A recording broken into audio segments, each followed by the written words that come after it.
a flex will allow you to access new features, as will seam editing, gain new ringtones, get new wallpapers, remove company branding, etc.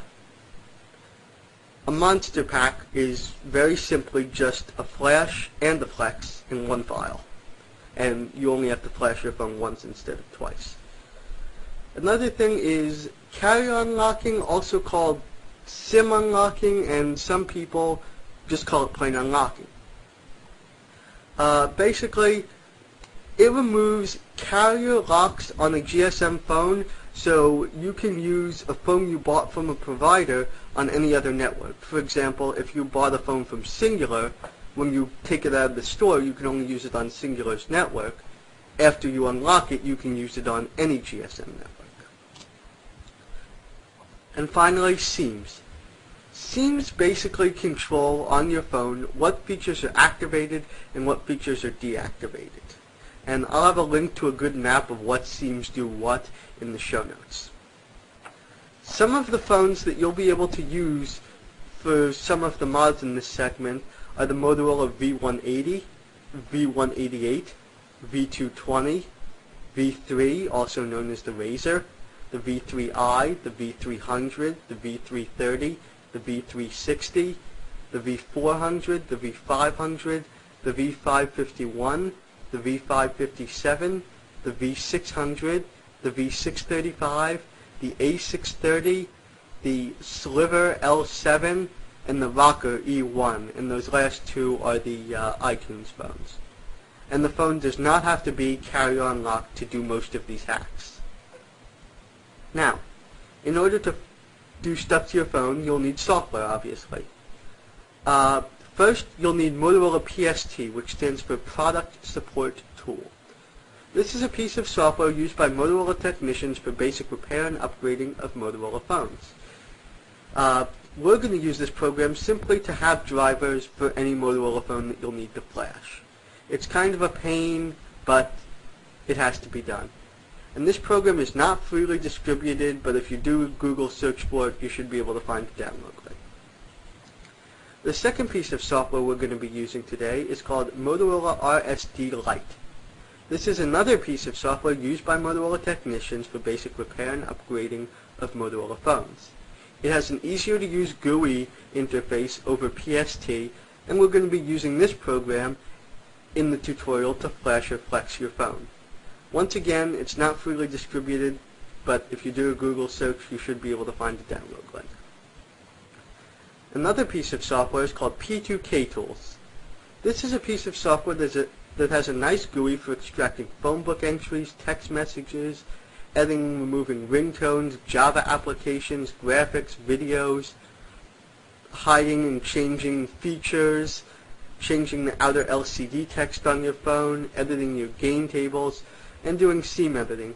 Later in this segment, I'm going to show you a little tutorial on how to use this program to do some fun stuff. This program is freely distributed, and it's very easily findable by doing another Google search. Another program that we're not going to be using today is called Motorola MPT, or Mobile Phone Tools. This is a piece of software that comes with some premium phone packages, and sometimes it'll come with your cable.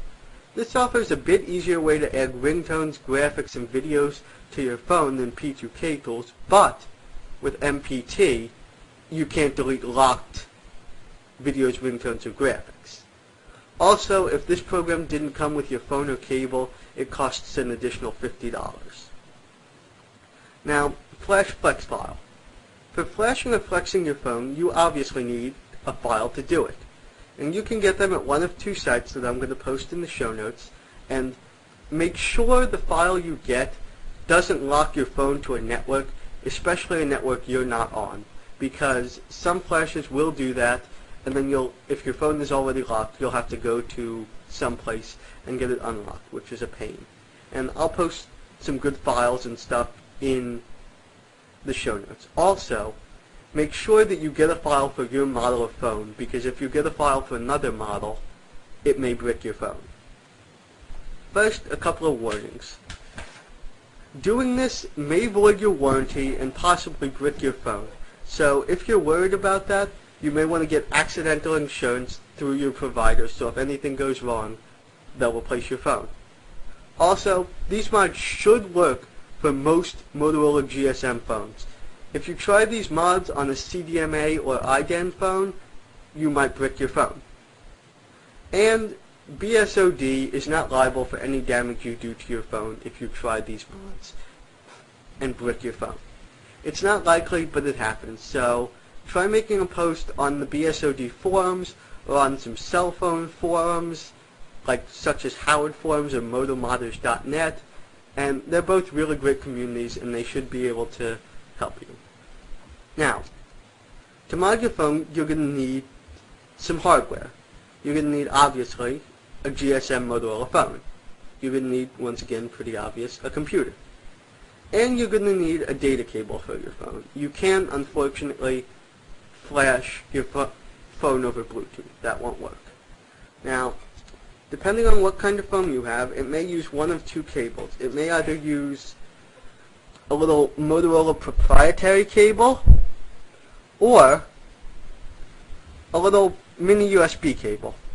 This mini USB cable, it comes with a lot of different devices and, a lot of digital cameras and cell phones and PDAs and all kinds of stuff.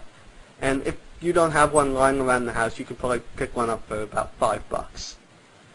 The Motorola cable is a little bit harder to find because it's proprietary, but you should be able to find it in a cell phone store for about $20 to $40, or online for about 10 or 15. And to connect it to your phone, we'll do the proprietary first. All you do is you just connect it to the bottom and make sure it clips. Pretty easy, Sometimes you have to wiggle it a little bit because it won't make a good connection, but it's pretty easy. And for the mini USB, you just very easily stick it into your phone and you're done. Now, okay, there are two types of cables that you may see at Radio Shack or different places for really cheap that you might think you might be able to use if you need the proprietary cable. Either a cable for Nextel phones or a future dial cable. Those two will not work. The Nextel one won't fit, and future dial cables, you can only use their proprietary software to move ringtones and phone book entries and stuff like that. Okay, so now I am going to show you a tutorial on how to flash and flex your phone and how to use P2K tools. Now I'm going to show you how to back up the pictures and the ringtones and the videos you have stored on your phone, how to flash the phone, and then how to do some mods, put those files you just backed up back on the phone, and some other little things.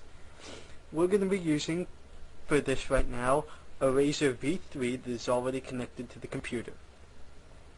I'm going to open up P2 tool, which is what we're going to use for backing up, and as you can see, the phone is connected. There's a little green light down here saying that the phone is connected, and it's a V3. Now, you might be seeing all these tabs and wondering what they do, and I'm going to explain that after we flash the phone, because when we flash it, it'll overwrite all those features anyway, and so there's no point in showing them to you now. Now, to connect the phone, all you do is you open up P2K tools, you connect the phone to the cable, and then you push connect. Now, to back up all your files, you just refresh the Explorer to get your file list,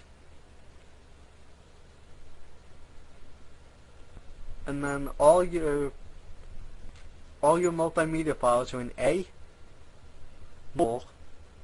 and all your ringtones are in audio, your videos are in video, obviously, and